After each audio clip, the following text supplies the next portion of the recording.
Good morning, good morning, good morning, good morning mga ka-showbiz. Para sa ating balitang showbiz sa araw na ito, OMG, David Licauco, ang laki ng pagbabago mula nung maging kasintahan si Barbie Fortesa. Ang balitang showbiz po na yan ay hatid po sa atin ni Showbiz Chismis. Nasa description po yung link na kanyang channel. Bisitahin po at pakisubscribe na rin. At huwag nyo rin pong kalimutan na mag-subscribe dito sa ating channel at i-hit ang notification bell para laging mauna ka sa mga bagong balitang showbiz. Panoorin at pakinggan ang buong detalye at ikaw na ang humusga. Welcome back mga ka-showbiz chismis. David Licauco, malaki ang pagbabago dahil kay Barbie Fortesa.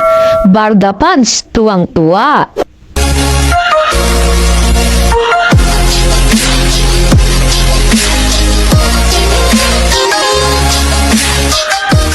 Si David Licauco nga ay masasabi nating successful leading man actor ng GMA7. Nakalab team naman ng isang maganda at sexing actress ng GMA7 na si Barbie Fortesa. Pinakita ang kanilang kagalingan sa seryeng Maging Sino Ka Man at nitong katatapos lang na Pulang Araw na talaga namang kinagiliwan at kinilian na kanilang mga fans. Dahil dito, marami ang nagsasabi na noon pa man ay tila ba may gusto na si David Licauco sa dalagang si Barbie Fortesa. Pero hindi ito maaporma ng maayos dahil alam niya naman na mayroon pang kasintahan si Barbie na si Jack Roberto. Kaya naman kapansin-pansin sa binata at tila ba may pangungulila at may lungkot sa kanya mga mata tuwing nakikita niya si Barbie Fortesa. Pero wala itong magawa kundi ilihim ang tunay na nararamdaman sa dalaga. Pero parang tadhana na ang gumawa ng paraan para mas lalong magkalapit si David at si Barbie. Dahil biglaan na lang nagkaroon ng balita na naghiwalay na si Barbie Fortesa at si Jack Roberto. At tila ba nagkaroon ng pag-asa at nabuhayan si David na magkakaroon na ng pag-asa ang kanyang pag-ibig kay Barbie Fortesa. Kaya nung lumabas ang dalawa para sa kanilang mga tagahanga sa mga guesting at sa mga gagawin nilang endorsement at sa nilulutong serye, marami ang nakapansin sa matinding pagbabago ni David Licauco.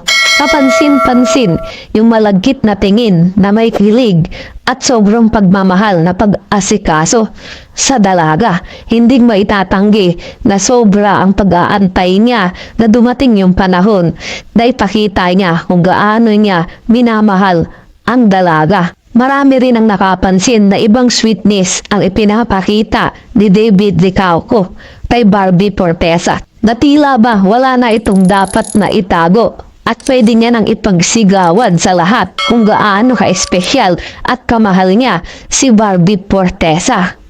Ano ang masasabi niyo sa ating showbiz chismis ngayon?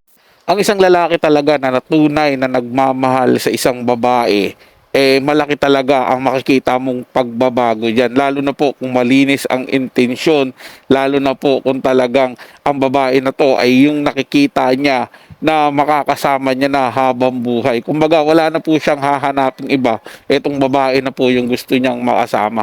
Lahat po yan, gagawin po yan ng isang lalaki. Lalo na po kung yung isang lalaki, mga ka-showbiz, matino pong tao. Kaya magiging conscious na po siya sa sarili niya na baka yung ginagawa ko hindi niya tumagustuhan, baka yung appearance ko sa kanya, yung ugali ko sa kanya, yung pakikitungo ko sa kanya, baka hindi niya magustuhan. Yun na yun po yung makikita ng isang lalaki. Kaya babaguhin niya po yan doon sa paraan na makakabuti po doon sa babaeng minamahal niya, maging doon din po sa sarili niya. When it comes naman po kila Barbie Fortesa at David Licauco, siyempre nakikita naman po ng lahat ng mga humahanga kay David na mabuti talaga itong tao. Pero mas nakita nila ngayon kung gaano yung pagsisikap niya, yung sweetness na ibinibigay niya, yung attention na ibinibigay niya kay Barbie Fortesa.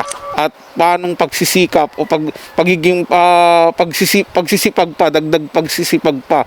Kasi nakikita po nila na parang stopover na dito na po siguro yung pinaka ano niya, yung babaeng panghabang buhay niya na. Yun na po yun, si Barbie Fortesa. Well, kung ganun po yung nakikita ng mga sumusubaybay sa kanila, tingin po nila na magkakatuluyan yung dalawa, di suportahan po natin lalong-lalo na po doon sa mga sumusubaybay at sumusuporta po sa dalawang ito. Kasi mukhang tingin ko para sa akin po mga ka-showbiz, ang bagay naman po sila sa isa't isa. Para sa mga bagong balitang showbiz, ugaliing tumutok dito sa ating channel at mag-subscribe para laging mauna ka sa mga bagong balitang showbiz.